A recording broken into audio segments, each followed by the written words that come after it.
Hello and welcome back to the M2 podcast. I'm your host, Michael Anthony. My co-host right here is KyleHeath. This is the show where we cover this gaming industry related news of the last week. This week, we're going to be talking a little bit about Nintendo coming out with like an alarm clock or something like that. We got Ubisoft, a little bit of an update about how people are getting sued. So that's awesome. Um, then we got a little bit of an update, insider info from Bethesda and a developer there about like basically why they left, 2 mini meetings and some Starfield background info, an update on the future of Halo, and also just a new game controller, gamepad. And it's actually pretty sick. It's been catching up steam. I don't know if you paid attention to it before, but it's the GameSir controller. It got pretty popular in some first-person shooter comp tournaments. But before we get into that, Kyle, how you been? How you doing? Yeah, man, just good to see you. Yeah, dude, it's good to see you too, dude. I've just been chilling, playing a couple games, still playing some Dead Island 2, trying to finish that out. Of course, made some good progress, but I think I still got at least a few hours left, so trying to kind of power through that. Played some of that. I played actually a new game, like a newer game that just came out on PC recently that I wanted to check out. It's called Arena Breakout Infinite. I don't know if you've heard of this game. That sounds familiar. I'm gonna Google it. It's an extraction shooter, so for all the Tarkov fans out there, very similar to that. But yeah, so I played some of that and with some friends. Oh, it just came out. Yeah, it did. It's one of those things too. It's not even on Steam yet, so you have to go to their website to download it. It's like very kind of classic. But I played a few hours of that with some friends and had some fun. And I'm not one to play extraction shooters. I've never really like sat down and actually tried to play. But this one, it wasn't. The lobbies we were getting to weren't too campy or anything. It was nice, kind of just chill and got a couple kills and stuff. Is this the one that Ninja got like a skin for? I think he was playing that earlier that one's today. Different. No, it's a different game. Something similar to it. I just look at most of the main menus look so similar. Yeah, I know what you're talking about. That's like a third person extraction royale kind of game where it's like you actually drop in and. Oh no, I'm looking at the gameplay now. It's more like Tarkov, like you were just saying. Yeah, is it? I don't know. Maybe I was looking at a different thing then. I don't know, but I'm pretty sure. No. I'm talking about the Arena Breakout. Oh yeah. Played. Yeah. It's more like Tarkov. Exactly. Yeah. You kind of spawn in and you kind of roam, go to an extraction. That's the goal. That's cool. But yeah, put a few hours into that. Had some fun, so I might hop back on that at some point this week. Was enjoying that. But yesterday, we're actually recording this on Wednesday, but yesterday, Tuesday, Silent Hill 2 came out, remake. So I put a few hours into that.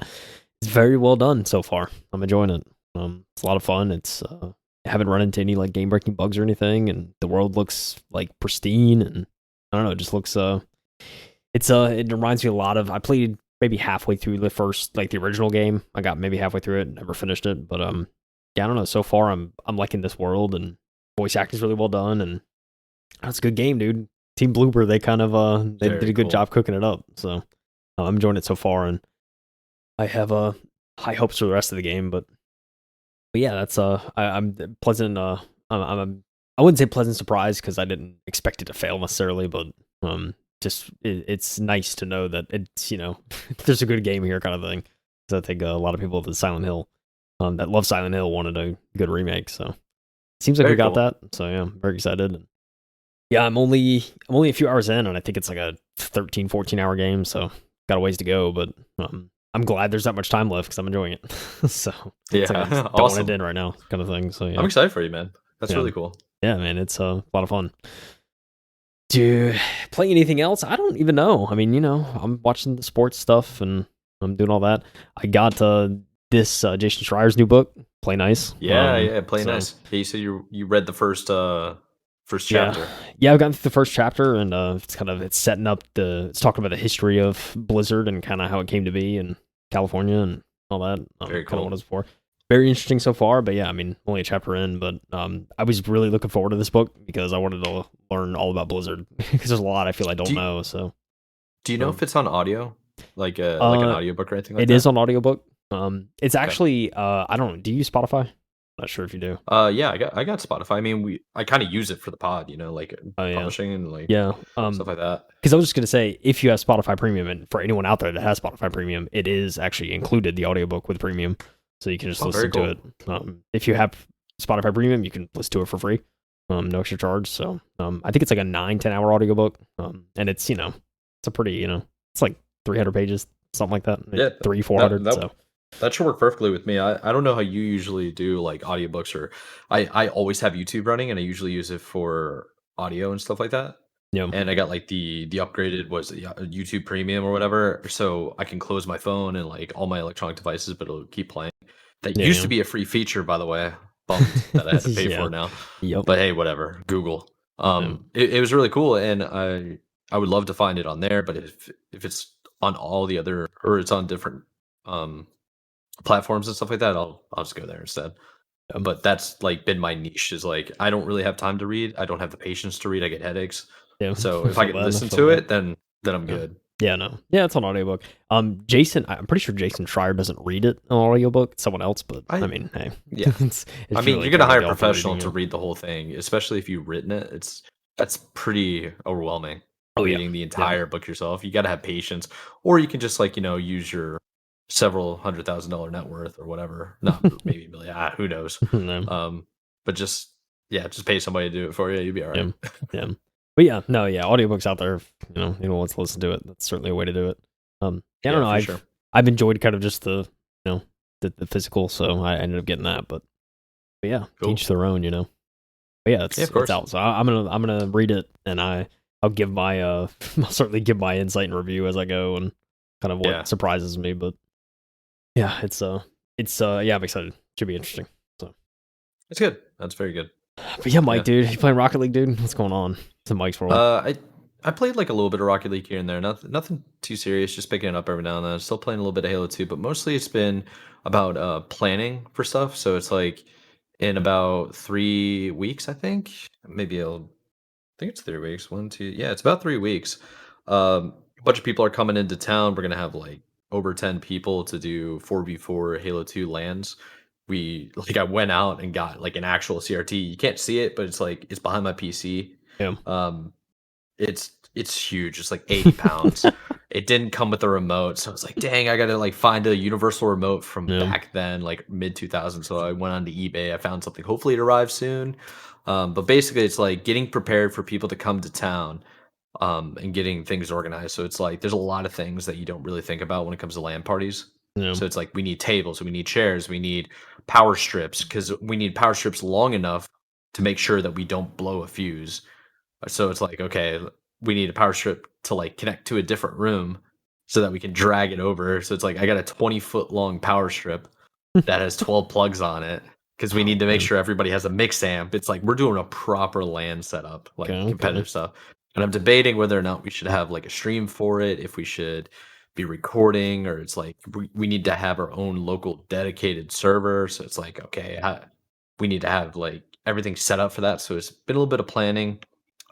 Spending a little bit of time watching sports, going to Top Golf, trying to figure out how to actually like play that game. By the way, if you haven't been to Top Golf, this is pretty cool. Oh, I've been. Have you played the Angry Birds version of Top Golf? I actually, dude, every time we go, we always play like the standard.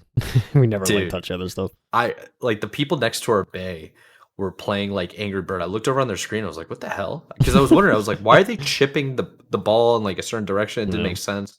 It didn't seem like they're actually aiming for anything. And then I look at the screen. I was like, oh my God, they're playing Angry Birds. So it's like you hit the ball and where the ball goes is where the Angry Bird on the screen will be launched. And it was like you're knocking down towers. It was so sick. And like my first hit, I knocked everything over. And I was like, I think we should play this game, guys. Because I was getting smoked. I don't know how to golf. I'm like not good. I never hit golf balls ever. Yeah, so, I'm the same. Every time I go, I'm just gonna drive the whole time and hope it just clicks every now and every few hits, just like get a good one. That's what I need to buy like lessons. I need to get a proper trainer because I don't have any negative habits right now. I'm starting from scratch basically. So if I can be taught how to do it properly, then I can develop good habits, and that's all I know what to do. So I think that's on like my bucket list within the year to just sit down and get to the driving range and learn how to hit it properly. I think it's one of those things that comes with age, Mike. It's like as you grow up, you're like, oh, golf time. It's like I feel that dude. sometimes too. It's like I just want to driving the ball is a lot of fun. Not gonna lie. Yeah, man. One of my buddies, he's like, that's all he does. He just golfs all the time. He golfs so much that I ask him, I'm just like, hey, do you want to get on and play Helldivers? He's like, yeah, man, I'm gonna be golfing, and then after that, I'm gonna be tired. It's like, dude, it is 11 o'clock in the like right before lunch, and I'm asking you this. Yeah. He's like, yeah, I'm gonna be golfing. Like I'm doing a full round of 18, man. It's like I'm gonna be tired after. It's like okay, whatever. He's gonna probably have a couple transfusions, the golfer's drink of choice. Of course, 100%, yeah. But speaking of which, when it comes to like new games playing, the Dragon Ball Z Sparking Zero is going to launch on Friday. So when this podcast launches is when it's going to be out, and I'm pretty sure I'm going to buy it. I think that's going to be my next game. Okay. Because I used to play the Dragon Ball Z Budokai Tenkaichi series, which I think the last one was like 2006. So it's like it's part of my childhood. I grew up playing it all the time. My buddy, the golfing guy, he's a big fan of it. Him and I used to play it together growing up. That was like our game to play when we went over to each other's houses. So getting back on that would be really cool to just like grind single player, have a good time. So, and I'm just big into Dragon Ball Z. So gotcha. That's the goal. Yeah. Yeah, man. Sounds sounds also. Every time I see, I've never really played the Dragon Ball games, but it's always fun to watch and fun to look at because it's just like the art, the graphics. It's always just whoa. It's interesting. You never actually watched the series, right? I think you told me that once before. No, I haven't. Yeah, so I think you should play the game because you start off at the very beginning. So there's Dragon Ball, and then there's Dragon Ball Z, and then there's like Dragon Ball GT. Nobody really counts, and then it keeps going up, Super, and like all this other stuff. But the Dragon Ball Z Budokai series of games, they start you off at the very beginning when it's like Goku's a young adult that's like becoming a family man. So he's going through changes that way, but he's also fighting villains at the beginning. So it's like the way the game works is it starts you off at that beginning and then you work your way through all the different sagas of the manga. And it's very, very cool how it's like you can participate in it. So it's like if you never watched the show before, it might be interesting to you. If you have watched the show, it's like it's a recall to remember like what things happened. It's kind of cool. Gotcha. Yeah. I'm a big fan, so yeah, pretty excited for it. So I think the one time I saw Dragon Ball, I went with a buddy and we saw like Resurrection F in the theaters because they were doing like theater showings. It was all like you must have been confused. I was dude, you don't. I was like art wise, this looks amazing, but I just don't know what's happening. Because Dragon Ball has been around for so long, they rely on a lot of people to just know what's happening. Right. Like you should just know who Goku is. You should just know who Gohan is. But they don't really explain it if you jump in. Right. You know. I mean, it makes sense. Like it's like Resurrection. I don't even think they even say like Gohan is Goku's son. I don't think they really mention that. I don't think they mentioned like Goten is also Goku's son. And it's like, who the heck is Chi-Chi? She's just an angry woman. It's like you don't understand who she is because you didn't watch Dragon Ball. It's like, it's interesting. Yeah, I hear there's so much filler too, so I don't know. Maybe I'll get into it. They're in the TV. So, oh my gosh, it's just like there is. There's like one. Yeah, anybody that's like listening right now, they're gonna know what I'm talking about when Goku faces Frieza for the first time on Namek, which is a planet outside of like Earth in a different like solar system or galaxy. It's like he faces Frieza and he charges up an ultimate attack that he learned on Earth to gather like resources called the Spirit Bomb from other living creatures, and it takes like 10 episodes to charge. And the whole thing is him just charging for 10 episodes. Yeah, that's the meme I heard is that there was just episodes of just charging up. It's like dude. I think it takes like 4 episodes for him to transform into a Super Saiyan for the first time. That's crazy. It's madness, dude. It sounds ridiculous. Yeah, but the manga apparently is like super adult. It's like really? I heard is like a little bit of pornography. Like people actually die. It's kind of gory. So what we do in Japan? Hey, it is what it is. But we didn't come here to talk about Dragon Ball. We didn't come here to talk about what we've been up to. We came to talk about the news of the last week. So why don't you jump us into what Nintendo's been up to, Kyle? Yeah, dude, let's get right into it, shall we? Yes, sir. So this was interesting. I saw this one today at the time of us recording this. This dropped. Nintendo, and so this is from IGN, Wesley Yenpool. He said Nintendo hopes Alarmo will establish a new convention for waking up. Now, people just hearing the title of the article might be a little confused about what we're about to talk about. So let's just get right into it. Let's figure out what this is.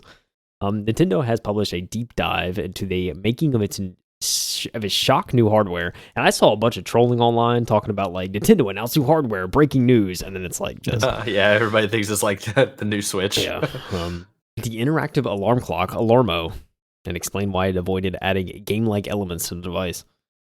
While Alarmo features characters from across Nintendo's video game franchises to encourage you to wake up, it does not include anything you'd call gameplay. In a just published Ask the Developer Volume 14, Nintendo's sound clock Alarmo producer Yusuke.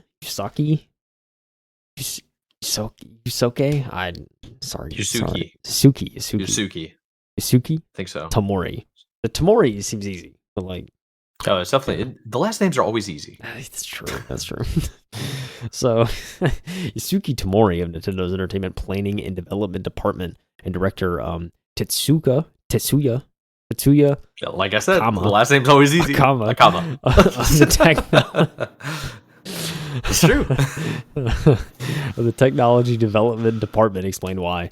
It turns out Nintendo considered adding game-like elements, but ultimately decided against it because the company didn't want to encourage users to, for example, wake up early or just not wake up at all. Jeez. Yeah, so there's some images that IGN has here of this of the box and the actual Alarmo itself. For those who obviously aren't audio, it's literally a red circle with a screen in the middle and a white, like, kind of alarm top. So I'm assuming you click that and it stops the alarm. Yeah. But yeah, it's got like Mario with... It's like a bell on the top. Yeah, it looks like a bell almost. It's got the date, the time, AM, PM, and when the alarm is set. So in this case, 7 a.m. in the example. But you can change it. So there's like images too where it shows like Link and he's in front of a fire and it's got the Hyrule font. It's actually pretty sick. I mean, it's for many different games. Mario has kind of that Mario font. So it's kind of the interesting stuff there. It looks like USB-C. That's how we charge this device. So if we implemented game-like elements, it can be assumed that users would continue to play with it in bed.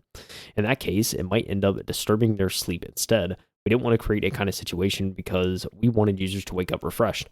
So we decided early on to exclude such playable elements. Akama added that Nintendo hopes people will use Alarmo for a long time. Because of that, it was concerned about the impact game-like elements might have had on users. For example, if we were to create a system in which you receive a reward every time you wake up, it may motivate you to wake up as long as you're still receiving the reward, he explained. But if we create that system, once the rewards stop, you may lose your motivation to wake up. What's worse, once you get used to that system, you might even start to think, well, if there's no reward, then I don't need to get up. We concluded that it would be best to remove game-like elements to encourage users to continue using it for a long time. Also, there were comments from the development team like, let's not give users more tasks to do. That's that, we out here thinking, using our designer brains. That's what I'm saying. I don't want to wake up and do another thing, Mike. You know what I'm saying? That's a fact. Like, I just woke up, man. I just woke up, dude. Yeah. This was all part of the philosophy not to be overly pushy with Alarmo, Pear said. So there are no gold medals for waking up earlier than the alarm time or bronze medals for waking up later. Rather, Nintendo wants Alarmo to be something that gently supports users. We hope that Alarmo will stand in a place where people casually use it for a long time. Indeed, it sounds like Nintendo has perhaps overly ambitious hopes for Alarmo's influence on the way people sleep across the world.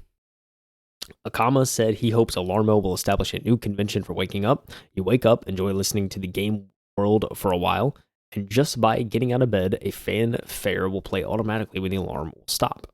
He continued, I hope that being able to change how waking up that day feels by choosing a different alarm sound will become a global standard in the future. Just as touchscreens and automatic doors are commonplace for today's generation, I'd be excited to see a new generation that's grown up with Alarmo and thinks of an alarm clock as something that makes a sound when you roll over and stops automatically when you get out of bed. Alarmo is due out early 2025, priced at $100. But Whoa. Nintendo Switch Online members in the US and Canada can buy it right now via the My Nintendo store. $100 though? $100 alarm clock, lot, dude. It's a lot for an alarm clock, dude. So IGN asks in a poll at the end of the article, would you buy Nintendo Sound Clock Alarmo? Yes, no, it depends. Tell us in the comments why. What do we think, Mike? Collective podcast vote. Would you get this? Would you not get this? I think for less than $100, I would consider it. Okay. $100 is a lot of money. Yeah. I know inflation's been skyrocket. You can't be charging $100 for a clock when everybody you know has a phone. That's most people's alarm clock. Oh, it's kind of split, this poll. This is 4,800 users. 36.4% said yes. 45% said no. Then 18.6% said it depends.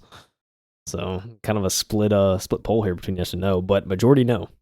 Looks of it. So, but yeah. So I mean, I don't know.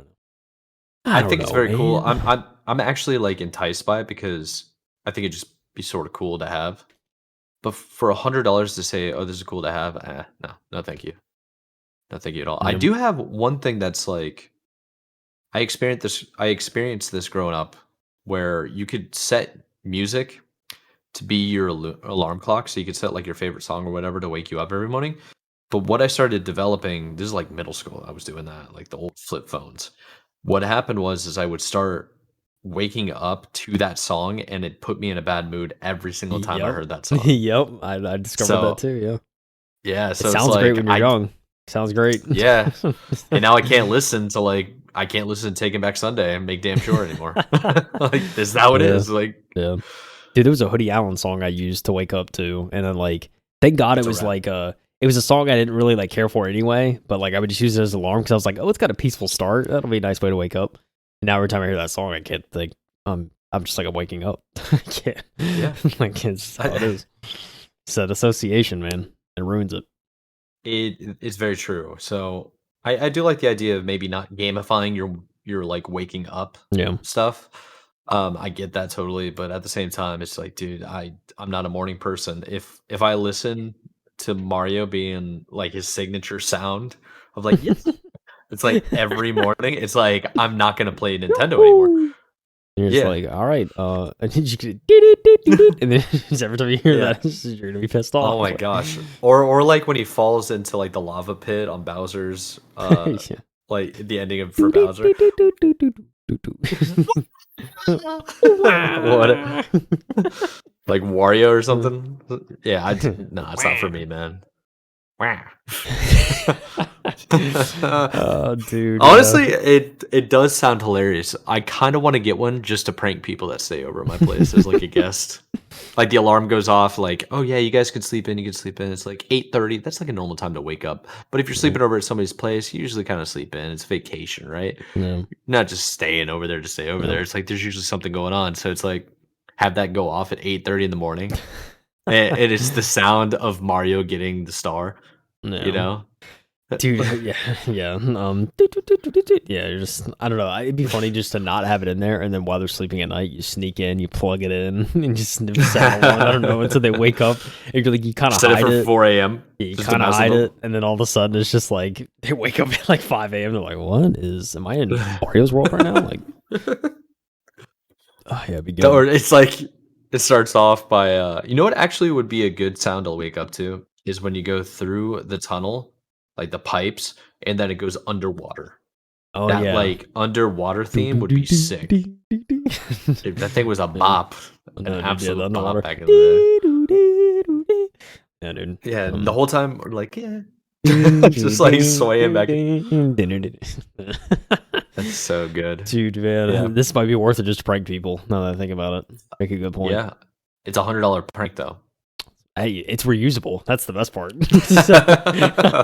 I pranked somebody 10 times. It's worth it. $10 a prank, dude. I'm telling you. Yeah, it's actually so funny. Oh my god, I might just want to do that just to see how the missus reacts in the morning. Like put it on the other side of the room. Wake up in like Zelda land, dude. Oh my gosh, man. Hyrule Castle, like theme song. Honestly, you gotta admit, it kind of makes sense now that we're talking about it. Yeah. I bet you this was how like the boardroom conversation went. Like, Yeah. we need some new hardware. It's like Switch 2? Nah. No. We need something different. Nah, that's not ready. It's like, honestly, we're not gonna release that till like 2030. What else do? And then the intern's just like, how about an alarm clock? I don't use it because I have a phone. But you guys like remember alarm clocks? That's my direct thought. Like, dude, dog, I have a phone. Like, I just It's like when was all I need. Do you even have an alarm clock in your room?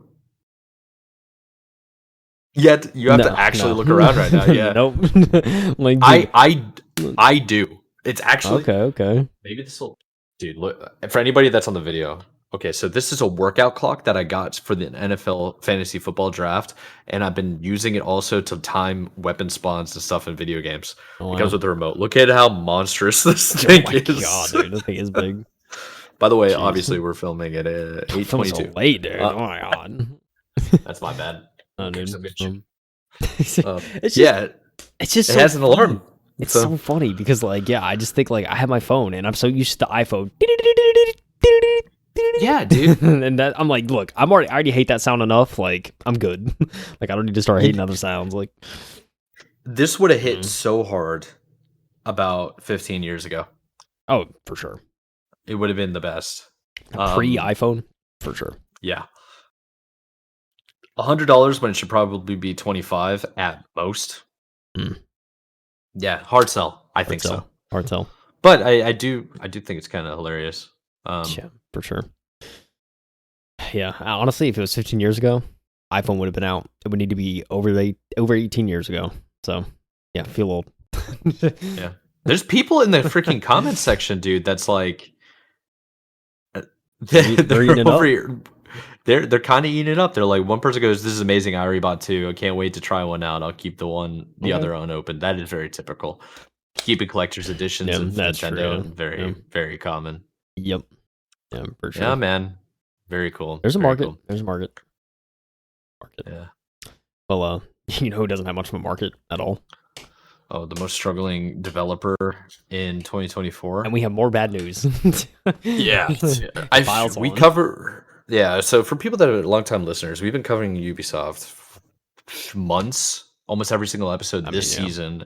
We covered it last season, late last season, just because it's an abysmal state. Like we're just, the studio's on fire, man, and it's sad. So we got more of an update. This is coming from Video Game Chronicle. It is written by Chris Scullion.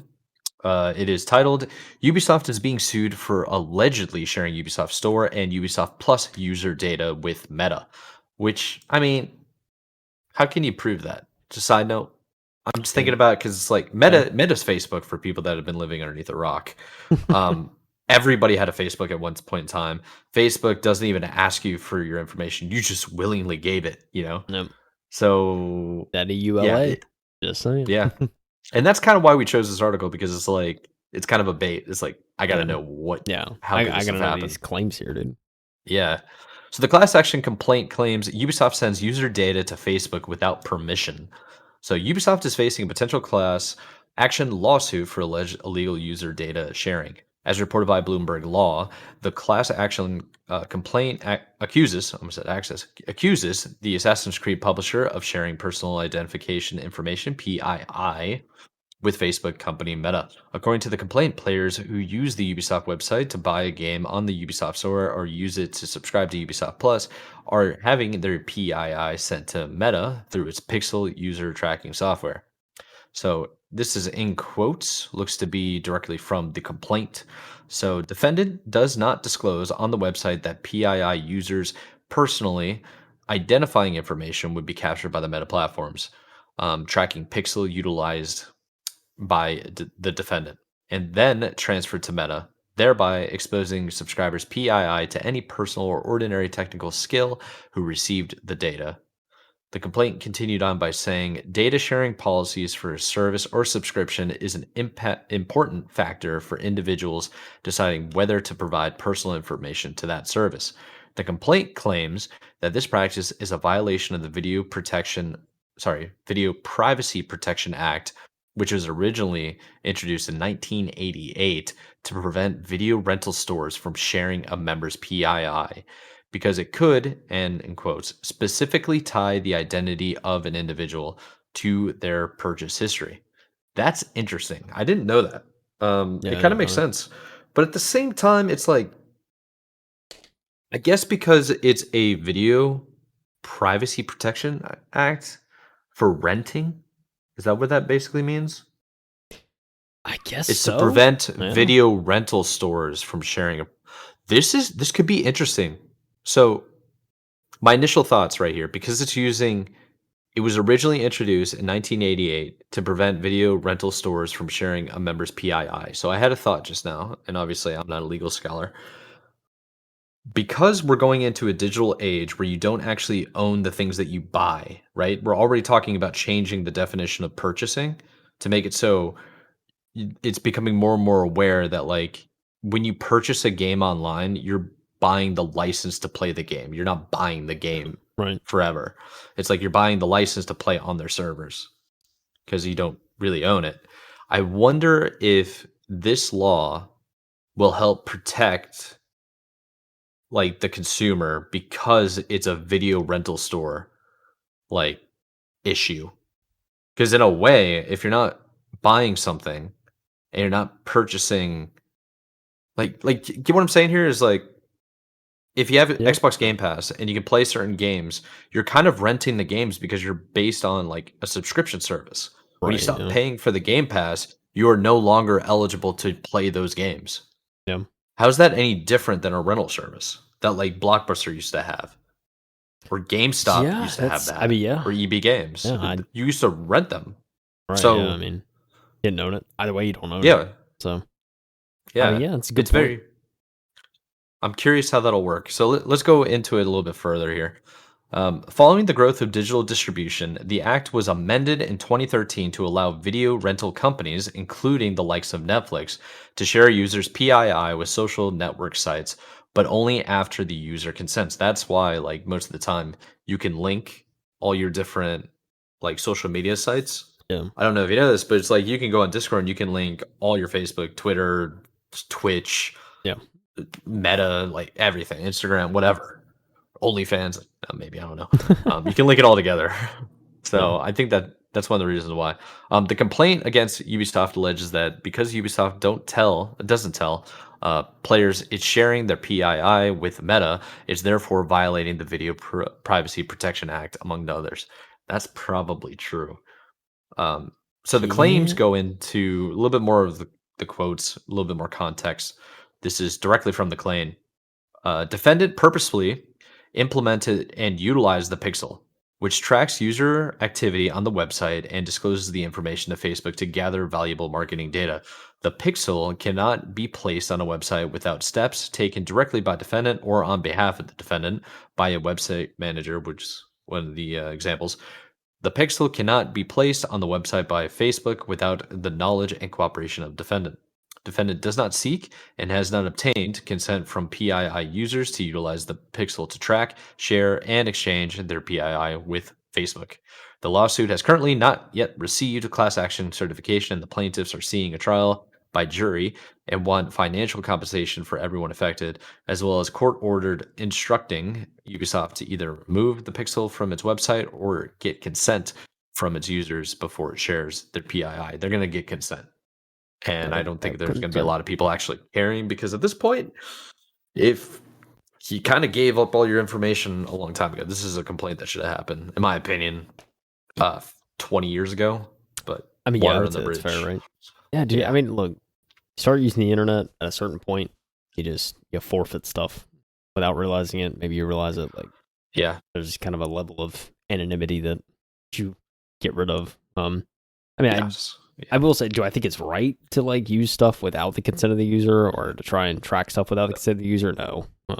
So I mean, I guess I support it in that way, like, which I think is kind of that's like the crux of this, lawsuit is like, hey, they didn't get consent, so, and I agree. So I mean, I think Yes. on that aspect, I do agree with this. Will it see traction though? That's the main question. And I don't know. I struggle to think that this is going to get enough traction to, warrant becoming class action and maybe even seeing money. But I don't know. Yeah, I think I'm on the same wavelength as you when it comes to like getting traction, but I think this could have ramifications for the future.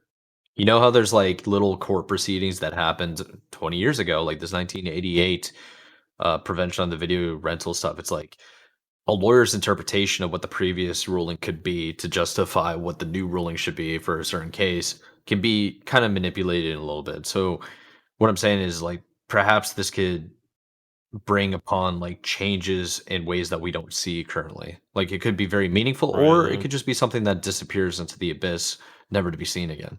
Yeah. Yeah. There's certainly a chance for it to go both ways. Yes, I I think so. think. I mean, I don't know. I mean, it'd be nice. I think if there was some, there was some positive change out of this. But I don't know. I struggle to see that at least with this little amount of information. There may be Yeah. more. I mean, there's probably way more discussed in the actual document and kind of what's brought to court. But yeah, I don't know, man. It's I kind of. It's one of those things like the fact that Ubisoft is like going after Ubisoft for it. I think is funny. It's just like there's just so much going on with Ubisoft, and this is another thing on their plate. They're in shambles. They need to get their finances in order. They have company culture that's like all over the place. The complaints coming out of people leaving haven't been very good. So Ubisoft is in a bad state, and this, like you just said, it's one more thing to be added on. I think it's because it's in the news. You know what I mean? Like Ubisoft isn't doing well right now. There's a lot of traction on YouTube, social media. Yeah, they're a hot name. A really hot name. So it's like it's a good opportunity for a couple of hotshot lawyers to be like, you know what, we can go after them right now. Yeah, and they're pretty good. Get our name out there too. They're kind of limping. They're not doing too well. Dude, this ain't gonna kill them, I don't think. Nah, but they have a whole lot of other stuff that's gonna kill them before this does. Just they need to make good games, man. It's interesting. Yeah, it's like I feel like this is one of the major times, like in the game industry history, where it's like a developer of this size is actually like on the brink. So, I don't know. There's actually another developer too that is kind of not doing too hot. That's actually the next article, Mike. It's kind of crazy. It's kind of crazy. That's true. Might as well just get into Bethesda. Let's go. Yeah, Bethesda. So, this is coming from PC Gamer. And this is actually, the article is from a former Bethesda developer that actually disclosed some of the development practices that are ongoing at Bethesda that actually made him quit. So I think it's interesting to kind of see from that perspective what's going on. Dark times. So Christopher Livingston over at PC Gamer wrote this article. It says there are, quote, "There were so many meetings." That was a former Bethesda developer explained when he talked about why he quit during Starfield and started a solo project. He said, quote, "I enjoyed it a lot less as the studio grew and grew." Says the Access Unseen's Nate Perkapile. It's like Perkypile. It's like Turkey Pile, Perkypile. Yeah. Jeez. Who worked at Bethesda for 14 years. He's a vet, Mike. Bethesda vet, dude. All right. Let's get into it. If you played the Bethesda RPG in the past decade, you've seen plenty of Nate Perkapile's work. The developer worked as a world lighting artist on Fallout 3, 4, and Skyrim. Was lead artist on Fallout 76 and designed several iconic locations like Diamond City, Little Lamplight, and Paradise Falls. Perkapile also worked on Starfield as lead lighting artist and senior world artist, but left Bethesda in the midst of the space RPG's development to found his own studio, Just Perky Games, because he's now essentially a solo dev. His first game, The Access Unseen, is looking great so far.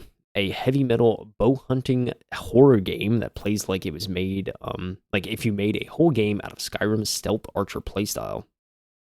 Today, Perkapile posted a trailer for The Access Unseen on Reddit and opened up a little about not just why he left Bethesda, but why he left during the development of Starfield specifically.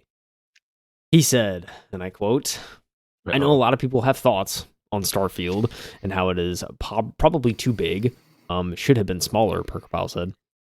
"I agree with a lot of that, and while I enjoyed working at Bethesda a lot when we were about 65, 110 people on Fallout 3 and Skyrim, I enjoyed it a lot less as it grew and grew." Perkapile said the number of developers at Bethesda during Starfield's development had exploded since Skyrim and Fallout days.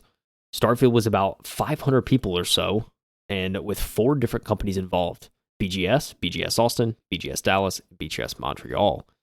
And that's not including outsourcing. This just wasn't my style, he said. There were so many meetings, and it wasn't the way I like to build games.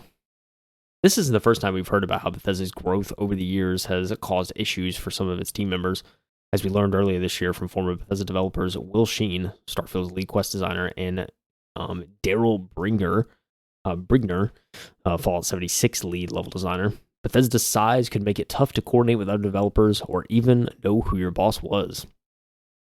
Quote, it's more difficult than ever to know who does what, who you're supposed to report to, Bringer said at GDC in March of 2024. Sheen agreed, saying, every department is scrambling for resources and saying no to collaboration requests. And even minor requests were complicated. Asking for something as simple as a chair wasn't so simple. Do you need animations for it? Do you need sound effects for it? How much does that add to the schedule? Can it not fit because one of those teams does not have the time? Brickpile quit Bethesda in 2021 in the midst of Starfield's development. I always loved indie games, and I figured if I didn't do it now, I maybe never would, he said. Using Unreal Engine 5, he created the Access Unseen, a world that is not procedural, but 100% hand-built. The map is about 5 times the size of Skyrim, but I tried something smaller, and it didn't work very well. Jeez. Oh my gosh, dude. Ted recently got his hands on the demo and is pretty stoked about the full game. Everything looks like heavy metal album art in the Access Unseen, a world of cryptic sandstone statues and giant skeletons lurching out of the ground. He said you could try the demo for yourself on Steam, and they even have the trailer linked in the article.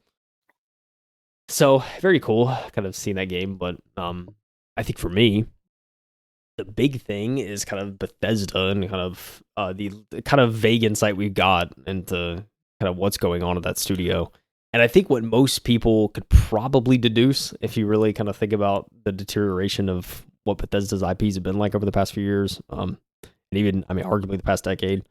And yeah, dude, it's like, it's getting to a point where you're like, this just too many cooks in the kitchen. Nobody knows kind of what they're doing. And it's, nobody's really taking ownership either. It's like, it's not looking good, man. Yeah. And, I mean, I could probably go on and on because, you know, just Bethesda as a studio, especially with Starfield and just the release of Shattered Space recently and how it just was like a complete dud and just kind of didn't deliver at all. And so it's starting to make people think of like, okay, like people are starting to get worried for Elder Scrolls 6 because they're like, you know, especially if they're building on the same engine, it's like you're going to have the same problems. So, True. It's just, oh man, it's similar to, there's similarities between Bethesda and Ubisoft of just kind of a fall from grace and just like getting to a point where it seems like they're just kind of like too in their own head and not taking outside criticism and just kind of like, oh, we know what we're doing kind of thing, so we're not even going to try and change.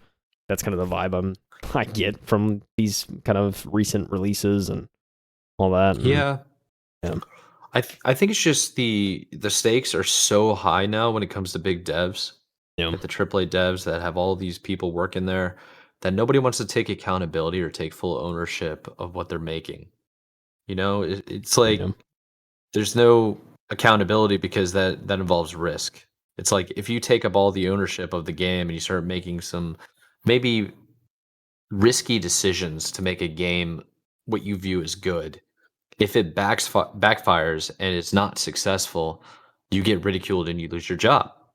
You know, it's not really about making the best game possible. Kind of the play it safe mentality. Play it safe. Yeah, based upon like maybe societal expectations of what should be safe, you know? Yeah. It's hard to really explain because I feel like there's not very many games nowadays outside of indie devs and like small studios that actually take risks. Yeah. Most of the time it's just like it's all kind of play it safe. Like one of the next IPs that we're going to talk about is Halo, and it's just there's not blood in Halo anymore. It used to be very adult content back in the day. It's like it's more dumbed down Disney version, so it's for everybody. It's like it's okay to have games that aren't for everybody, man. Yeah, like Diablo Eternal is not for everybody, and I consider that one of the best games I've played in a very long, like ever. I love that game. Diablo 4 got that expansion, dude. I mean, I've been seeing articles all over the place talk about, hey, now's the time to play Diablo 4 if you haven't. Like, yes, just play it. Like, so another one is like Doom Eternal is like super intense. So it's like, Yeah, there's just so many games that you can kind of choose from, but when you see these games, they're just like they're not very rememberable. They're kind of boring. Now, I do think it's very cool to see games that have taken big risks and succeeded. Yeah. Like Hades succeeded. I think Elden Ring succeeded. Alan Wake 2 succeeded. There was Baldur's Gate 3. It's like that was a huge risk, man. Dude, yeah. So I mean, see, the thing about very Baldur's Gate, cool. think about Baldur's Gate 3 is like, I think there was zero expectations of that game being good. Like when they were working on it, it's like even the own studio was the developers were surprised when it did well because they were like, we didn't expect this kind of reception, and it was like everybody loved it. The ear, like it was all it was. So like everybody knows what D&D is, but not everybody has played it before. So it was like it was a popular way to give it a nice package, just easy to understand, easy to you can sell it. Yeah, very cool, dude. Yeah, I mean. Yeah, it's just one of those things. Like, yeah, when you have a vision and kind of stick to it, that's how it is. Like, I know probably like a God of War when they were remaking that was probably a risk because like it's like you have Kratos and his child, and so like when you pitch that as an original concept, it's probably like not getting many heads to turn. It's like, huh? By the way, like Kratos is not a good dad. Oh, he's like kind of a monster. He's a terrible. Exactly. God. I mean, it's like you see like a more human side of Kratos in that game, and it ended up working out. And it's just like, I mean. Just like rebooting franchises like that, taking risks like that. Like that's a thing of like a reboot where it's like, I wouldn't say God of War was necessarily dead, but I think if they just kind of continued on the same path, it just wouldn't. It would have got old. Out. Yeah. And so I think what they did, in the most recent one, it was like, oh God, it's like they went a completely different way to where anybody can like relate to it now. Exactly. Yeah. I mean, that's the thing. It's like you add a sense of relatability that works. I mean, because you were talking about earlier about these games, it's like they try to dumb things down and Disneyfy or whatever, just kind of like make it appeal to more people, and it just most of the time falls flat. But if you do it right, I mean, you actually appeal to more people. It's like, I don't know. I was this is kind of like going a little bit sidetracked and away from Bethesda in general, but just a general bit of the gaming industry stuff that really irritates me. And I was listening to a podcast. I think it was either this morning or yesterday morning when I was going into work, and they were talking about like good story writing. It might have been Asmik Gold, honestly. He was ranting about how people just aren't good at writing stories anymore. Oh yeah, he's like the game stories are bad because people don't know how to write anymore, and the writing in the past was so good because people read more. They were like more profound with their thought processes. Probably because they weren't distracted, There's like less distraction back then. You can be really in your thoughts. But one of the things he was talking about is like movies, the good movies do not explain things to you sometimes. They just show you, and then you can you can take it in, and then you get to have like a relationship with the movie that can be completely different than what other people have. And I think that's what gaming should be too. I mean, dude. You need to have a relationship with the game and play it a certain way in which you want to play it, because those are the most memorable ones. One that's coming to my head right now is like Splinter Cell. Or like I think a couple of the Tom Clancy games as well. You can either choose to be a spy, like low cover, go stealthy, or you can be guns blazing. Yeah. And the cool thing about it is like when you have that experience, whichever one you choose, you can then go talk to your buddy and ask them what their experience was. Like what did they behave? Like what were their choices? I think that's why like Life is Strange is really cool, because you get to choose what you want to do based on your choices. Yeah. And that's a game that took a leap of faith in a little way. Yeah, ways. I mean, yeah.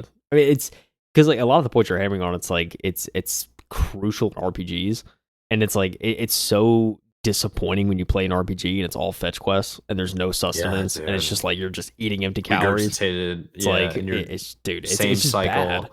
Like different scenery. Like so when you get good writing, it's like it carries the game for the most part. It's like, oh wait, a story I can connect with and actually it's me. Yeah, I've played really terrible games with the good stories. Yeah, I played like busted games with good stories. The fundamentals are like the gameplay fundamentals just stink, but it's like, okay, I want to see what happens. Like, it's just like I'm invested, man. Like The Walking Dead. Yeah. The Telltale turn-based game. Yeah, Telltale. Yeah. Those games are trash. Oh yeah, like I'll be honest.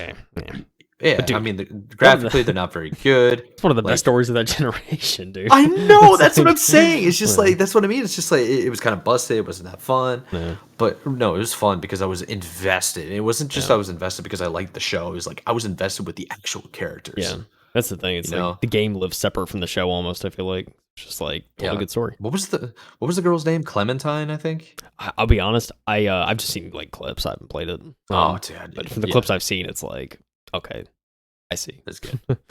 Yeah. But yeah, it's gotten critical acclaim. It's great. I mean, yeah, it's. I mean, no, just to get on Bethesda real quick before we move on, I think. Yeah, go ahead. I think. What I'll say about Bethesda is until there's like a major shift in their development practices and a major shift in the engine that they use, I'm starting to lose hope for future titles because it's just like it seems like they don't want to actually branch out, try new things.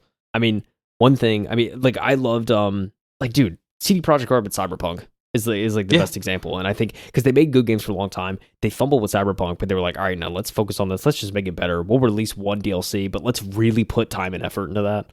Let's make sure that it's good. And then in the meantime, like, look, we see limitations with our Red Engine. With the Red Engine, we know it's not the best. So let's like for these future titles, let's actually use the industry standard UE5, and let's just like let's use technology people are familiar with, something good to build upon. They completely changed their development practices within the studio, and that's how they revived Cyberpunk, and that's also how they made a killer DLC. It's just like seeing stuff like that. It's like I really hope Bethesda would take notes from CD Projekt Red on that and just be like, all right, like maybe it's time for change. Like in 25 plus years, we've been using similar engines, we haven't branched out, and our games are suffering because of it. So I think it's time we really just take a step back and just be like, hey, we need to do this. Now, look, I know they want to get out Elder Scrolls 6. I mean, it's Elder Scrolls 6 may be at a point where it's at a point of no return development wise, and they just kind of have to push it out. Just the way the practices are now. But I would highly hope that after Elder Scrolls 6, it's like, all right, let's take a step back and let's really like see, okay, what do we need to do to actually like make a solid game that functions correctly in 2026, 7, 8, whatever year that comes out. And it's like gives the fans some justice as well. I know it's like a lot of like hopium I'm pumping out, but it's just like that's where I hope Bethesda goes, because like right now it's just like a stock ticker. It's just like slowly just going down, and it's just not good. So I don't know, hard man. To handle, I think. I don't know. I haven't played Skyrim yet because I know it's gonna be good, and so I'm just like, all right, like I'll save that for when I need Bethesda dopamine. I'll just like go through that, but yeah, I don't know. Right now it's just like Starfield's just been it's been a bit of a letdown. I did complete it, I will say. I mean, it was I think still like in hindsight, I don't know. It's like it's a good Bethesda game. I'll just say that. It's not necessarily a good 2023 game, but or like not an amazing 2023 game, but it definitely is. It was passable with Bethesda standards, but going forward, they really just have to do something different. And if you have like veteran developers leaving your studio because you don't want to change your ways and you're just getting too big for your own pants, it's like this should be a sign. I feel like so. Yeah, that's true. I do think one of the things to take away from the article that you might not have mentioned is just this developer got fed up with the BS, said I'm outie, went to Unreal Engine 5, and then made their own game. And the game that they did make, what is it called? Axis, like something? The Axis Unseen. I watched a bit of the trailer and the gameplay. It looks clean. It looks cool. Just running around having... I mean, dude, I don't even know. Unreal Engine 5. I mean, look at these graphics, dude. Yeah. For those watching video, these graphics are insane. Yeah. But it's just like a single dev. And I think we've seen better Unreal Engine 5 like gameplay. Yeah, true. Yeah. And it's just very interesting to see. It looks like you have a bow and arrow that just upgrades over time. You go through portals, you go to different areas, you like go hunting, it looks like, and things explode. It's madness, and it's pretty cool. So yeah, it just goes to show it's like we're getting to the point where you don't need a massive team to create good games. You really don't. I mean, I feel like you never did. I mean, like Rockstar is the maybe one outlier where it's like, okay, they have a lot of people working on the Grand Theft Auto games, and for the most part, they're good, right? It's like, I mean, I think what I'm saying is like the original Grand Theft Auto had a small team that made it. Yeah.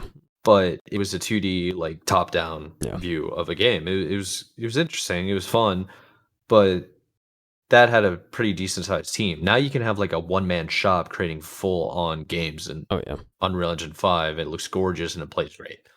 Yeah. And this can happen. It takes time, but it can happen. I think Yeah. it's getting better and better as we continue going on with the tools that are being allowed to the developers. So it's just good to see. It's like talent doesn't have to stay at a big publisher.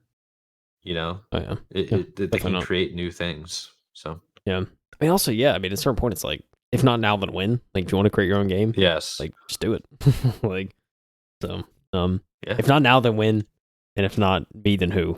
That's the saying, you know? exactly. Yeah, That's it's the totally saying, baby. the saying. Yeah, That's it. That's a live life by saying right there, everyone. Not now, then gotta when? get Not together. me, then who? If not now, then when? If not me, then Halo. Halo. So moving on to the next article, we have technically two more left before we let you guys go. So we're kind of ranted a little bit on a couple of these things, but we're going to talk about the future of Halo, and it's. I'm a huge Halo fan. I played all the games. I know a lot about the story. I know I've been paying way too much attention to the studios. Um, so it's going to be pretty interesting to follow. This is coming from Tom Warren at The Verge. We've covered it countless times. The title is just called The Future of Halo is Being Built with Unreal Engine 5. 343 Industries is now Halo Studios, as the Xbox Studio changes up how it makes Halo games. So let's go into this, and then I'll do a little bit of like a React content, I think, because I'm deep in the Halo sphere of what's going on.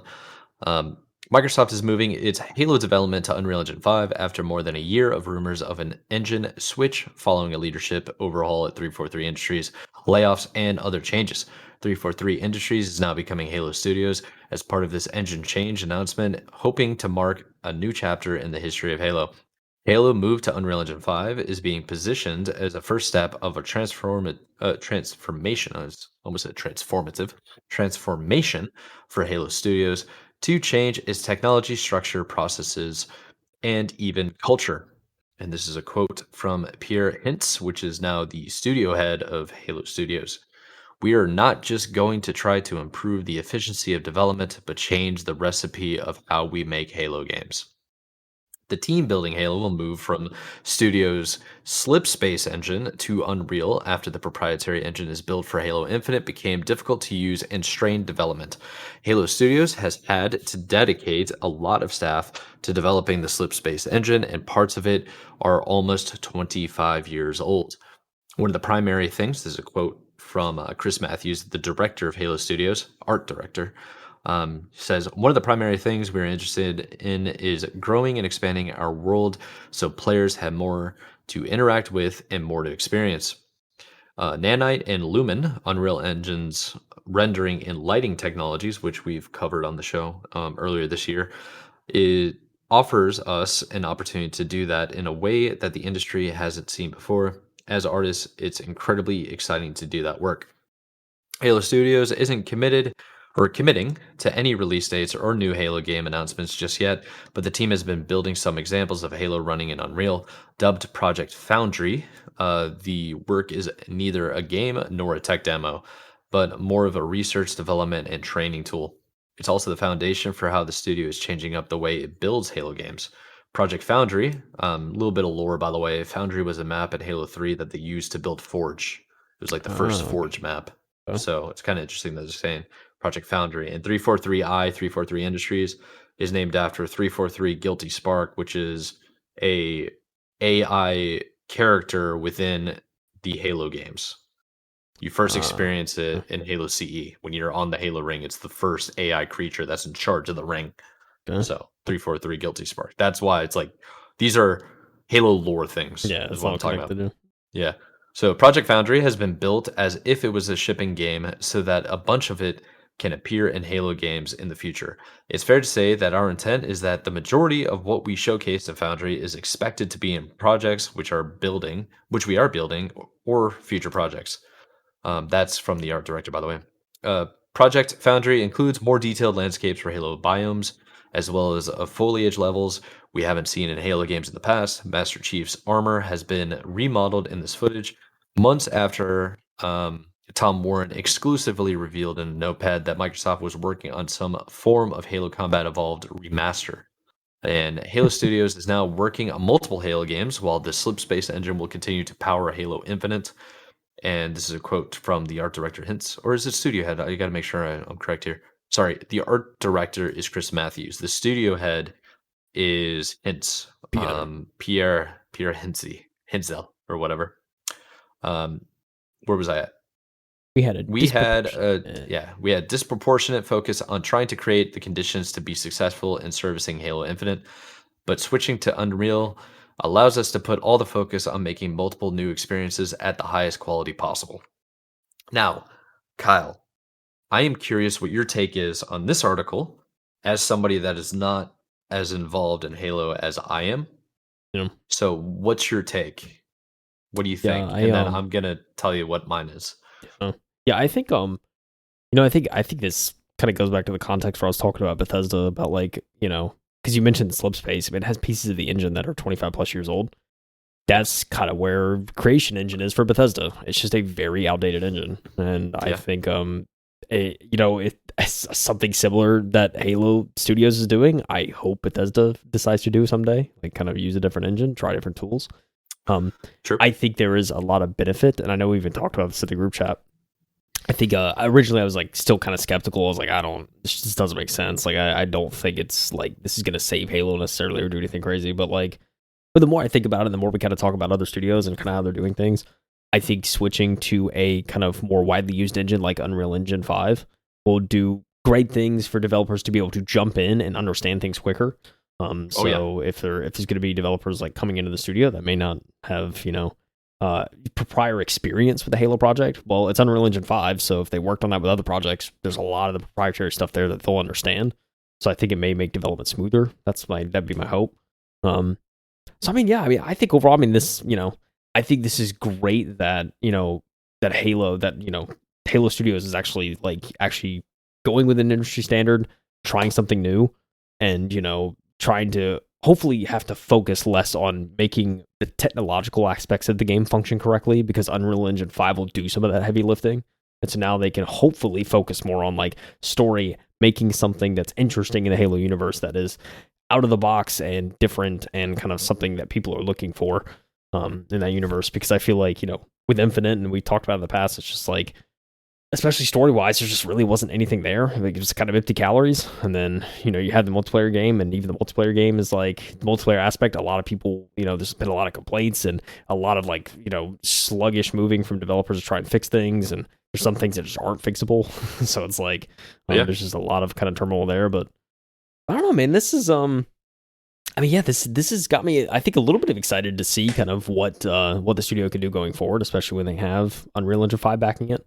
Because I think just giving some of that heavy lifting to this engine will allow for creativity elsewhere. At least that's kind of that's what I would think. So I don't know. I see this as certainly a positive. Now obviously I like your optimistic point of view. Again, I think it's 343. We've talked about them for years, personally, and I think there's still a lot of kind of foundation. There's still some foundation stuff that I think is probably not ideal, but I think rebranding, kind of rebirthing yourself anew, I think hopefully that can spark some positive change. At least that's my hope. I think I'll give my take. So I think the rebrand going from 343 Industries to Halo Studios is completely irrelevant. Yeah. I don't think it matters at all. I think it's been well known that Halo Infinite was a complete failure. And it's kind of difficult to say that to people, because I don't think they understand that you don't get fired as the head studio or the CEO or president of the company because your game is good. Oh yeah. Yeah. Say what you will, but Bonnie Ross was fired. Yeah. That's what it was. She was forcibly shoved out the door. Yeah. It's like firing a head coach of a sports team. It's not going good. No, you don't get rid of your head coach when you're winning games. Exactly. You just don't. That just doesn't happen. No. So I think people every time I've tried to criticize Halo on Twitter, it's always a bunch of 343 Industries apologists coming out of the woodwork because it's like they think I'm talking negatively. I don't know what they're talking, what they think really. I might be psychoanalyzing, but it's like perhaps they might be thinking I hate Halo, but it's not. It's the opposite. Mm, It's it's like I feel like Halo lost its way, and it's as simple as just saying like the campaign story makes zero sense. It's like yeah, Halo 3 was the ending of the trilogy, and it ended pretty perfectly. yeah, It ended with the door open though, which is why Halo 4 I accepted, and I really liked the Halo 4 series, and I liked where they were going with the story. yeah, And then the Halo 5 like campaign marketing was completely different than what you actually got to play. yeah. And it didn't make any sense. They Mm, abandoned everything in Halo 4. And it was so mm, bad, like so badly received that in Halo Infinite they just threw everything out the window. Like Halo 5 never happened, and Halo 4 we won't talk about that. yeah, We're gonna just reboot the franchise. But it's like if you're gonna just reboot the franchise and then not offer anything unique or captivating, like I beat the game on Legendary, yeah. 100%. I barely remember what the hell was going on. It was just boring. Yeah, I it's don't bad. remember. It was lackluster. It was forgetful. And then you go into playing campaign or you go into playing multiplayer, which is what they keep gearing towards constantly with this competitive stuff. And the game networking is trash. The game like fundamentally breaks, like things don't work properly, constant crashes. I still can't play the damn game on my PC Yeah. because it 3 years post crashes. launch. Yeah, dude. Yes, because it's broken, and it's like I've Mm, completely given up with playing the game now. Like yeah. I've loaded it up and tried to give it a chance off updates, and it crashes. And it just And gets you every time. yeah, and it's like the player base is going down. It's like at least back in the day, you could still get online and then like get your buddy and then go play campaign or like Halo Reach was a really good spin-off game. Fantastic. Halo Wars very very good. But it's just lackluster. So I don't think rebranding the studio is going to help you. I think going to Unreal Engine like you're talking about is perfect because they use contract workers for like 9 months at a time because they don't want to give people full benefits and like PTO. And it's like I think that's highly like unethical. It's not illegal. It's just I think it's wrong, Yeah, morally it's wrong yeah, to I agree. um I don't like that. And yeah, but they do it, and the reason why the game was so bad is because you mentioned it like they had to learn the Blam engine, which yeah, is I the know. original Yeah. Halo engine Yeah. that they rebranded Exactly. into Slip Like Space engine. It's yeah, exactly. Like yeah, I mean that's why my it optimism comes in. I'm like, okay, Unreal Engine 5, maybe there's some familiarity there, so it wouldn't be as bad yeah. of a transition if they still use that stupid contractor like thing, which I Oh, they're don't going like. to. I mean, They're yeah, going to. That's the yeah, thing. yeah, The thing that blew my mind is like I even made a tweet about it. I wish somebody believed in me as much as Xbox believes in 343 Industries and Halo. Because this game, uh, it can't be making them money, right? no, no way, yeah, no Like, way. can it I mean, really? Like, and here's the thing that blows my mind, right? Everybody knows Halo. yeah, dude, Everybody knows Halo. Everybody has a good relationship with Halo in terms of like the original series and the yeah, original like trilogy, even Halo yeah, dude, Reach, ODST, and Wars. The thing that's so freaking annoying though, they can't capitalize on it because they don't make good games. They just don't. And yeah, people say they and do. It's like the player base is good on Xbox. It's like, dude, I will pull up Xbox top ranked games right now just to show you in the United States where Halo is predominantly used. Xbox has the most consoles sold in this country. It's not even top 30. mm, It's getting beaten out by Farming Simulator on the Xbox. yeah, You know what I mean? it's just It's bad, man. just It's not good. It's it's not good. it's tough to handle, I think, is what I'm getting at. And Yeah, um I do think your optimism is the right way to go about it though. Don't get me yeah. wrong. Well, and I see think that that's my opinion too of someone that's yeah. not as like in that world, you know, because you're certainly Yeah. more ears to the you're certainly more like nose to the ground about ear to the ground Yeah. about that stuff. I mean, this is just something from an outsider who barely plays. It's like okay, like cool. There's some change coming. Who knows what Yeah. that's gonna bring? But I hope positive change. Yeah. They need to throw out the old engine. They need to create an actual functional game. Functional so it doesn't crash. Yeah, And the networking, the servers need to be good. I should be playing Big Team Battle 36 servers in 2024. I'm sorry. shouldn't do it. I should not be doing that. Like, I can go play Battlefield right now and do 256 people in a freaking lobby, and I feel like it feels better, you know, Yeah. than 8. Like, it's ridiculous. It's silly and it's really dumb. But hopefully the future is bright because Unreal Engine 5 is good. Yeah. More people are Hopefully. going to be trained in it, so the Yeah. contractors coming in shouldn't need that moment to adapt and like retrace people's codes and try to figure out everything and make sure the game works. So It's like we talked about earlier, dude. Get some good writing in there. That's all you need for Halo. I mean, dude, there is such a dedicated fan base, Mike. Like, if you just give them a reboot, I know you say it's chalked, books, but they like, got TV shows, they got movies, and they just keep writing trash. Like, I know you're not as optimistic as I am, but it's like, dude, you need to, it's like, never gonna be as good, man. Like, it's just like, I don't know, man. They need something. I think story wise, like, dude, you have to make a good campaign again at least. Like, that would draw me in. Like, if there's a good campaign, it's like, yeah, I'm playing it. Let me put it this way: the lore and the fandom that was with Star Wars, and like after the Return of the Jedi, Luke Skywalker starts like a temple and like starts raising all these different Jedi and stuff like that, and rebuilding the Jedi Order. And it's like there's a whole bunch of stuff with that, and there's a whole bunch of lore. And then Disney came in and basically threw everything out, and all the canon's gone. Like Ahsoka wasn't real, like all this kind of stuff. That's how Halo feels. It's yeah, like after the after fan theories of like after Halo 3 with the flood and like what the flood was, how the flood was like manipulating everything, how like all this crazy stuff. And it also tied into like Halo 4. There was a big theory about like, oh my god, Cortana's evil now. What's going on? Why is she evil? Is it because of what happened in the previous games of like Halo 2 where she was kind of infected by the flood? Because in the books they explain that. It's like for people that don't know Halo, you don't know who these people are or what that stuff means.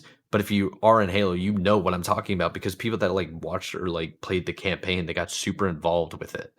And that's why Halo fans for the longest time were screaming for a Halo movie, and then make a Halo TV series on Paramount Plus that is just a shell of itself. Garbage.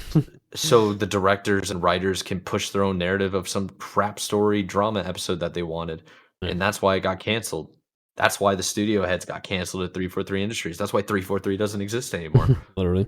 You know what I mean? You can't just, I don't know, you can't just be kicking an IP in the face and completely disrespecting it, you know?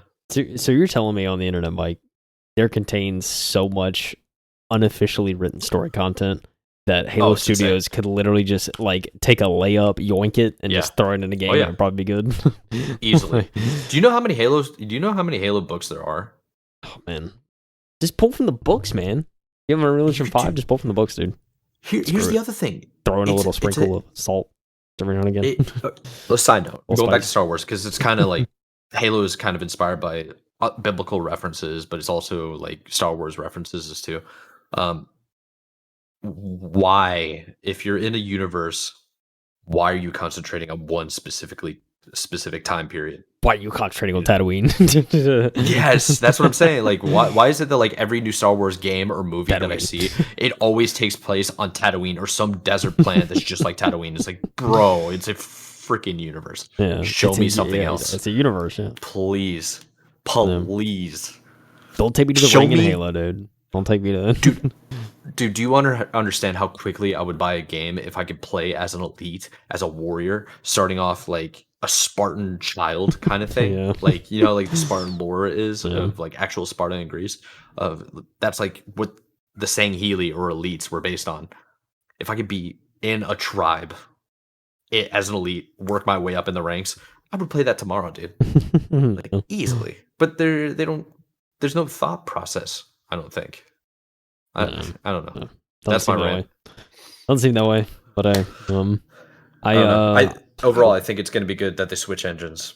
Yeah, that's the biggest positive, I think. Yeah, for sure. Yeah, I think the stories are chalked. I think switching engines is going to be better for the overall game experience and the development process. And I think networking issues should go away because the engine is tied to the networking issues. Yeah, I mean, it's true. I think ultimately, to be fair as well, I think there's a lot of people out there that play Halo like I feel like this franchise is getting to a point where like no matter what they put out, there's always going to be people that are going to be extremely like looking at everything with a fine tooth comb, very critical of what they put out, no matter what. If it's good, then I mean, like I don't know, they would really have to hit it out of the park, I think, to really win back some fans and really get like this name back on the map. So that's my only concern is like you can't make an average game, you just can't. Like you got to make something that's like 10 out of 10, like or else it's just a loss, I think. So. Well, I mean, so 343 has had Halo longer than Bungie ever did. Bungie made Halo CE in 9 months. They made Halo 2 in 18 months, and they made Halo 3, some people consider the best multiplayer game of all time, in less than 3 years. So you've had the IP for longer than they've had it. I don't know how, like 343 Industries was founded in what, like 2010, so they've had it for 14 years. Yeah. And you haven't made a good game yet? You made like one game and then another game, and then it was like 5 years till the next game. You made 3. You basically made Halo 4, which I consider was a lot of fun. It was a very good casual game. Yeah. And they got ripped apart because it was casual. And then they made Halo 5, which is a more competitive game, incredibly flawed and partially broken game. Campaign was trash. Heavy aim, like fundamentally broken. It had more success, granted, but to be fair, there wasn't really good games going on at that time. And then Halo Infinite came out. Everybody was super excited. It was on multiple platforms, and the vast majority of people were just like, they dropped the ball. They could have done so many things differently. Yeah. It's unfortunate, Mike. It is. Yeah. But it is what it is. Well, what more can we say, you know? What more can we say? We could talk about this next controller coming out, though. Oh, true. That's what we could say. Talk about some positive hardware? Yeah. I'm looking forward to this because I've heard a lot of positive feedback about the GameSir's. Yep. And I really like the buttons. So I'll let you get into it, but it's pretty cool. Yep. So this controller can change the layout of face button labels. Hear that, Mike? Dynamically. It's crazy. I like it. GameSir's Tarantula Pro has buttons that can toggle between Xbox and Switch style layouts. GameSir's new Tarantula Pro controller. It's an article coming from Andrew Lazuski over at The Verge. Yeah. GameSir's new Tarantula Pro controller is designed for multiple gaming platforms, including the Nintendo Switch, iOS, Android, PCs, and Steam devices. To make switching between those platforms a little easier, both the layout and the labels on the controller's face buttons can be changed. The $70 Tarantula Pro addresses a common problem experienced by gamers multiple consoles. Nintendo Switch uses the clockwise button layout of X, A, B, and Y, while the Xbox, Steam Deck, and mobile controllers for Apple and Android devices use Y, B, A, and X. And there's a nice little thing in real time GIF on the article where it shows you the layout changing. Pretty cool. Just flops them all right there. The GameSir Connect mobile app can swap the functional layout of the Tarantula Pro's face buttons back and forth between Switch and Xbox modes according to user preference and game compatibility, even though this won't work as an Xbox controller. While pressing a combination of buttons on the controller itself, it activates a motorized mechanism that rearranges the face button labels. A controller can't change. Mechanical. Yeah, that's cool. Sounds like a controller can't change any muscle memory you've built up from one layout to the other, but labels will at least provide a reminder of which buttons you should be pressing. Tarantula Pro isn't just a one-trick pony or arachnid. I like that. It can connect to gaming devices over Bluetooth, a USB cable, or using an included 2.4 GHz dongle for reduced lag. It also offers NFC, so you can use amiibos while connected to a Switch. Cool. Rumble feedback. It includes a built-in gyroscope for games playable using motion-based controls. It's got a nice thin layout, Mike. See this? It looks like a little bit of an... It looks like a mix between a Power A controller with like the back buttons, but also a PS, like maybe PS4 controller. Yeah, kind of. Looks really elongated though. It does, yeah, it looks pretty long. Yeah, it kind of gives you a. I'm kind of like zooming in. Yeah, it kind of gives you like a little clear view into the mechanism. It almost looks like on the right side. Yeah, if you notice, I don't think it's actually a graphic. I think it's actual like a mechanical thing that spins. You can see it in the GIF. If you go up, yeah, you can see where the thumb is to the right. It spins. Oh yeah, look at that. Yeah, So it the little actually gear changes. Yeah, it's spins. cool. It actually changes the buttons. It's like legit. I don't know if it actually changes the buttons or if it's like synced up with the buttons. Maybe. Like changing. Who knows? Who knows? Looks cool. So to conclude, many third-party controllers have long abandoned the potentiometer sticks responsible for the Switch's notorious Joy-Con drift, but instead are opting for magnetic Hall effect sticks as GameSir's uses in its T4 Cyclone and Cyclone Pro gamepads. Companies using newer tunneling magneto-resistant sticks, TMR for short, on the Tarantula Pro that is says to be more sensitive, more accurate, and use less power without being vulnerable to drifting issues over time. Tarantula Pro offers 9 mappable buttons, including an extra pair on the back behind the grips that can be completely disabled to prevent accidental presses. It also features Hall effect triggers that can be switched to a hair trigger mode, which shorter travel using a pair of switches, improving reaction times in FPS games. Yeah, I see little switches on the back here, and they photo provided. I like that a lot, actually. Yeah, very cool. Controller even has a built-in RGB lighting, including a strip of accent lighting, a glowing home button, which can be used to wake the Switch, and light up face buttons. GameSir's Tarantula Pro is available for pre-order now through the company's website on its own or as part of a $80 bundle with a stand that will also charge the controller's 1200 milliamp battery. What are you thinking, Mike? It's like a little slim, like a little sleek. I don't know. I like it. I think it's pretty cool. I know a couple of people that actually own the GameSir's, and they think they're wonderful controllers. They play them and they go to tournaments and stuff like that. So very cool. But I don't know if I would personally get it. Okay, just because it's $70 and I don't actually need. I have so many controllers already. Yeah, you know. I know. Yeah, you definitely don't need some. I mean, I like the idea of like a button switch layout kind of thing. Yeah, it could be cool. I mean, for me, it's like if the controller's comfortable to use, that's kind of the main thing for me right now. I'm not really looking for like a billion buttons or anything.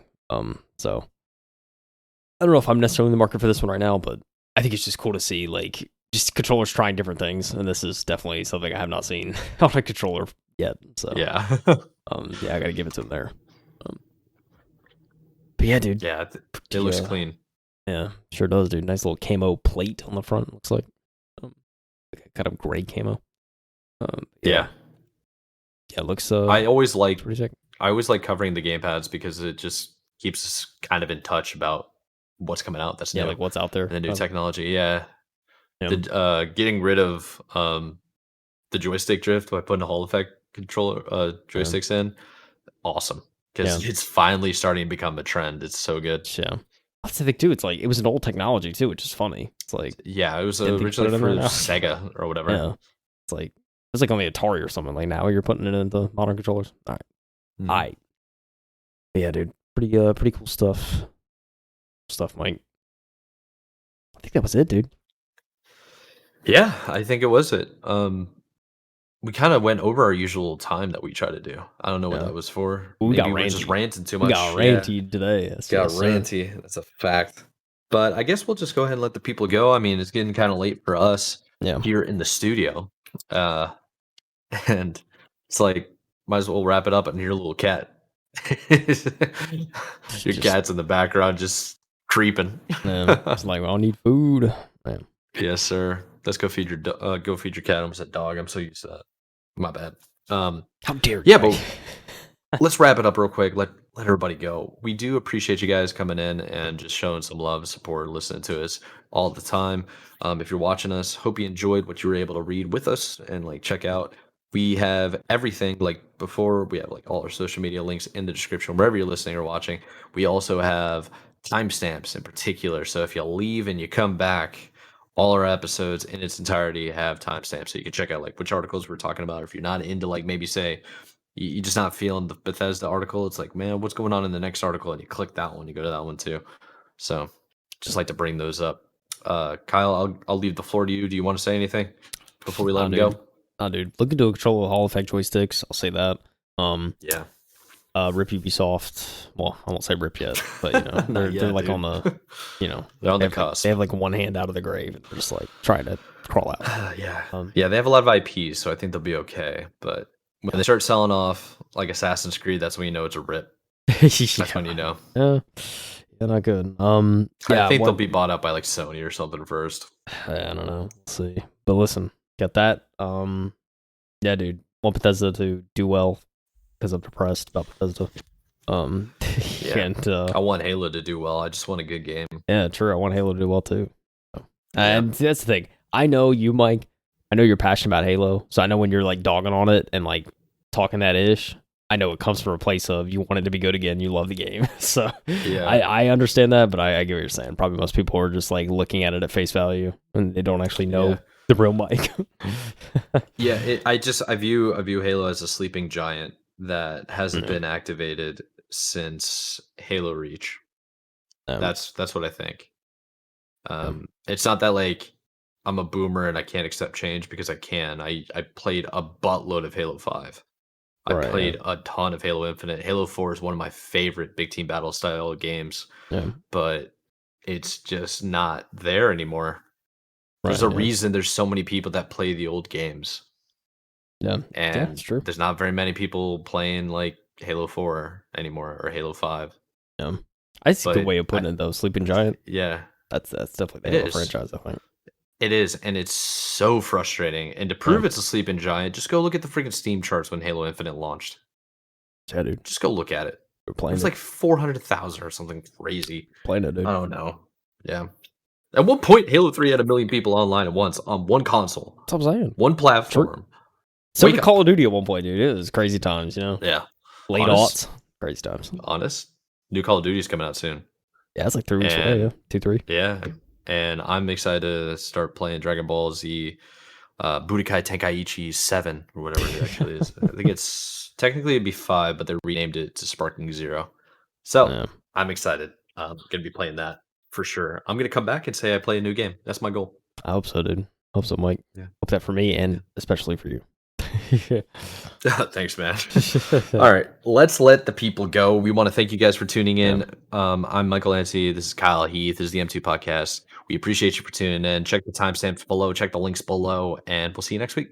So without further ado, keep gaming. We'll check you out later. Have a good one. Peace out. Keep gaming, no. Bye. Play some more Game Pass. See ya.